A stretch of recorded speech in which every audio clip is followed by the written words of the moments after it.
Ի աջակցություն ԲՀԿ առաջնորդ Գագիկ Ծառուկյանի Եվրոմոթորս ընկերության շենքի բակում աշխատակիցները բողոքի ակցիա են իրականացրել։ Ընկերության տնօրեն Աբրահամ Դանագոզյանը նշել է, որ իր զորակցությունն է հայտնում Ծառուկյանի ընտանիքին, ինչին միանում են նաև ընկերության Աբու Դաբիում գտնվող միջազգային մասնաճյուղերը։ Երկուշաբթի օր անագնգալ ժամը 8-ին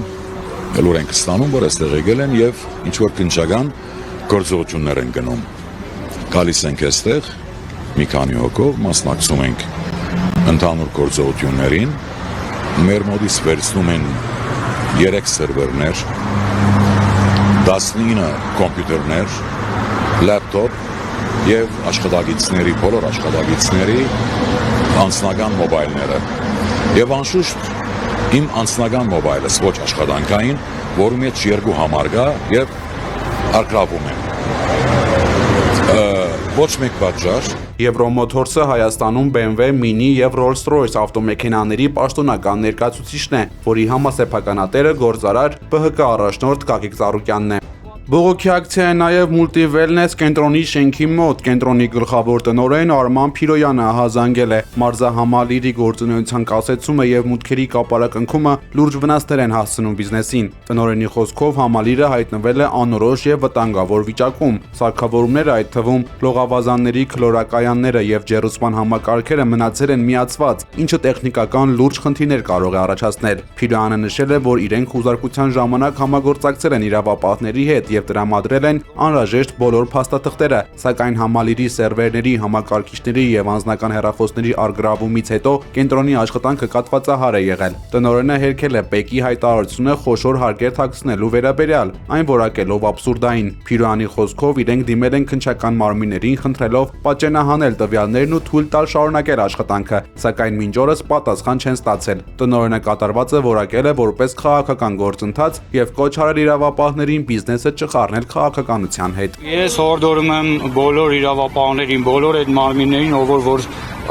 այս գործի մեջ, չգիտեմ, զբաղված են, ով որ որոշումներ են կայացնում, չխառնել քաղաքականության հետ բիզնեսները։ Եթե կան խնդիր, իրենք կարող են իրանց խնդիրները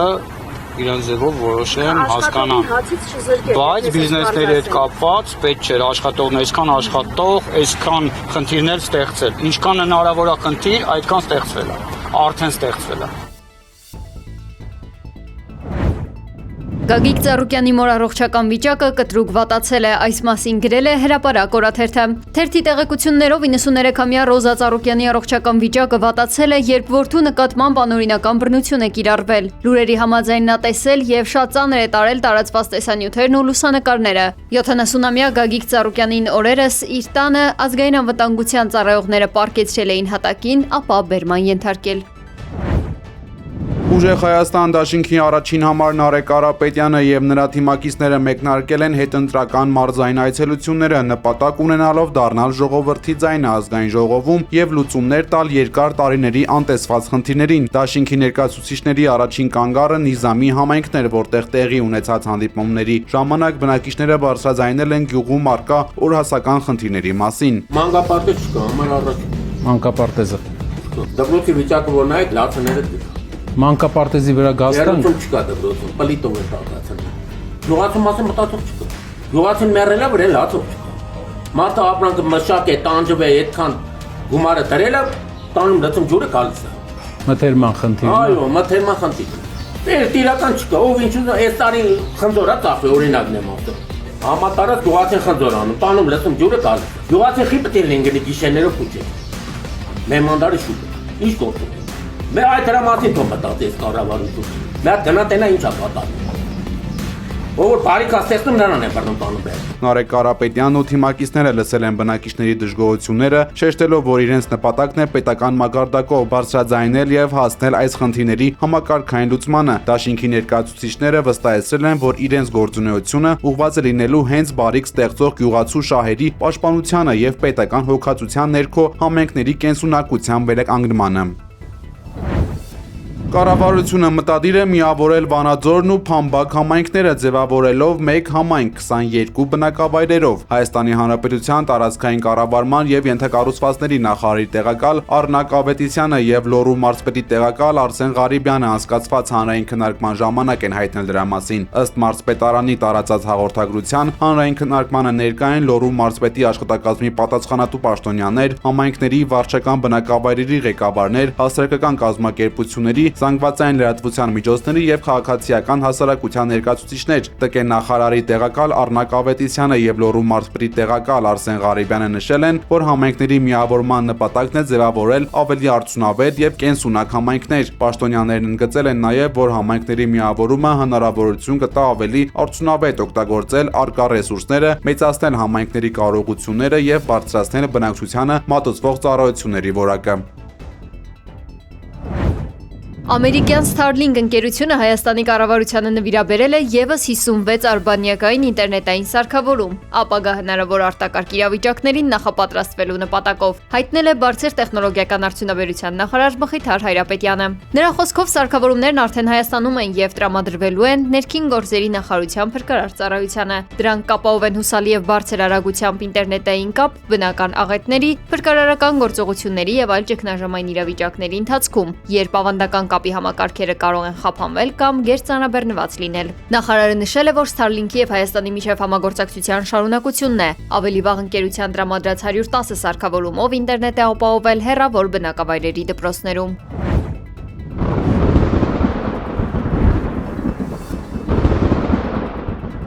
Փոթորկաբեր ամպեր են կուտակվել Մոսկվայի երկնքում։ Օդերևութաբանները զգուշացրել են, որ առաջիկա ժամերին սպասվում են հորդառատ անձրևներ, ուժեղ քամի, ամպրոպ եւ տեղ-տեղ կարկուտ։ Եղանակային պայմանների կտրուկ վատթարացման պատճառով բնակիչներին խորհուրդ է տրվում հնարավորության դեպքում խուսափել բաց տարածքներում գտնվելուց եւ երթևեկել հնարավորինս զգույշ։ Չի բացառվում նաեւ տորնադոների առաջացման հավանականությունը։ Թեհրանը պատրաստ է լիակատար պաշտպանության, եթե ԱՄՆ-ն դավաճանի հրադադարի հուշագիրը, հայտարարել է Իրանի խորհրդարանի խոսնակ Մոհամմադ Բաղեր Ղալիբաֆը։ Այս հայտարարությունից ժամեր առաջ ԱՄՆ նախագահ Դոնալդ Թրամփը հայտարարել էր Իրանի հետ բանակցությունները շարունակելու համաձայնության մասին, միաժամանակ պաշտոնապես չեղարկելով գործող հրադադարը։ Թեհրանի հանդեպ անվստահություն ընդգծելու համար Սպիտակ տան ղեկավարը բացահայտել էր իր մահվան դեպքում Իրանին հզոր հարվածներ հասցնելու վերաբերյալ նախապես տրված հրահանգը։ Ըստ Թրամփի, ինքը վաղուց է հայտնվել Իսլամական Հանրապետության թիրախների ցուցակում, ինչն էլ պայմանավորում է Վաշինգտոնի որդեգրած կոշտ ու կասկածամիտ դիրքորոշումը։ Չնայած այս սպառնալիքներին, տարածաշրջանային միջնորդները փորձում են կանխել գործարքի վերջնական տապալումը։ Ալ-Հադաթ հեռուստաընկերության տվյալներով Իրանի եւ ԱՄՆ-ի տեխնիկական խմբերը հուլիսի 12-ին բանակցությունների նոր փուլ կանցկացնեն։ Այս ընթացքում Միացյալ Նահանգները պատժամիջոցներ է սահմանել իրանցի ֆինանսիստ Ալ-Անսարիի նկատմամբ, մեղադրելով նրան գերագույն առաջնորդ Մոջթաբա Խամենեիի եւ այլ բարձրաստիճան գործիչների ակտիվների համաշխարհային ցանցը կառավարելու համար։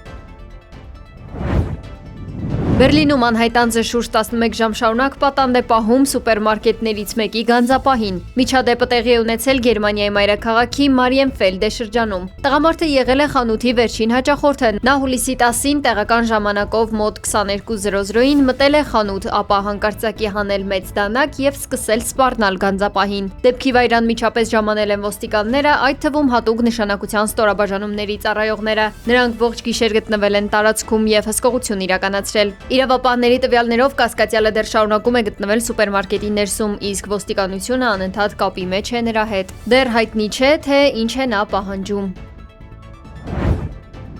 Չինաստանի Հենչժոու քաղաքում հորդառատ անձրևների եւ ջրհեղեղների հետևանքով վնասվել է տեղի օձաբուծական ֆերման։ Մոտ 900 սողուն է դուրս եկել ֆերմայից, որոնց թվում եղել են ինչպես անվնաս ջրային, այնպես էլ թունավոր օձեր, կոբրաներ եւ կրայտեր։ Իշխանությունները Հենչժոուի ժողովրդական հիվանդանոցում ստեղծել են շտապ օգնության հատուկ ուղի, համալրելով հակաթույների պաշարները։ Տեղում աշխատում են որոնողափրկարարական խմբեր, հատուկ սարքավորումների միջոցով որսում են օձերին։ Տեղի բնակիչներին հորդորվել է զգույշ լինել, խուսափել խոտածածկ տարածքներից եւ ջրամբարներից եւ ինքնուրույն չփորձել բռնել օձերին։